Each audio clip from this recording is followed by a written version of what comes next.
Welcome to the press conference. आज मुद्दामून एक महत्त्वाच्या विषयासाठी आपल्याला इथं बोलवलं आहे. गेल्या अनेक वर्षापासून आपल्याला माहिती आहे की महाराष्ट्रामध्ये गुटखाबंदी केलेली आहे. आपल्या FSSAI ॲक्टच्या सेक्शन 30 अंतर्गत प्रतिबंधित जे फूड आयटम्स आहेत त्याच्यामध्ये गुटखा आणि तत्सम आयटम जे आपले आहेत त्याच्यावरती गुटखाबंदी केलेली आहे. त्याच्यावरती आपण अनेक वेळा कारवाई करतो, रेड्स करतो, फाईन करतो, FIR करतो. त्याच्यामधल्या प्रोव्हिजननुसार जेल पण होते, प्रॉसिक्युशन पण चालू आहेत. परंतु प्रोहिबिटेड आयटम असतानाही, फूड आयटम असतानाही महाराष्ट्रातल्या ऑलमोस्ट सगळ्या ठिकाणी हा गुटखा विकला जातो आणि कंझ्युम केला जातो. ही रियालिटी आपण बघतोय.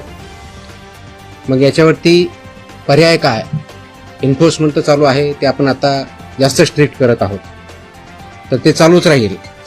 परंतु याच्यावरती काही डेटरन्स असा क्रिएट करता येईल का की ज्याच्या माध्यमातून, कारण प्रोड्युसर तर इथं नाही आहेत प्रोहिबिटेड असल्यामुळं, ते बाहेरून आपण जे याच्यामध्ये इन्व्हॉल्व असणारे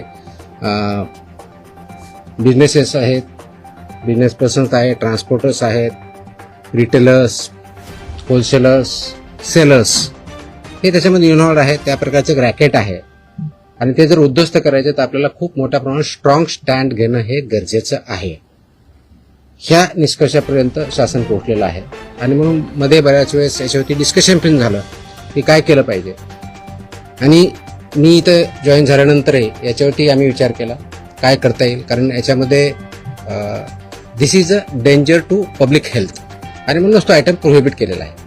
जर पब्लिक हेल्थला जर डेंजर असेल आणि तो आयटम प्रोहिबिट केलेला असेल तरीही त्याचा व्यापार होत असेल, तिथं ट्रान्सपोर्ट होत असेल, होलसेलर विकत असतील, सेलर विकत असतील आणि तो अवेलेबल होत असेल तर त्याच्यावरती स्ट्रिंजेस्ट पॉसिबल ॲक्शन घेणं गरजेचं आहे.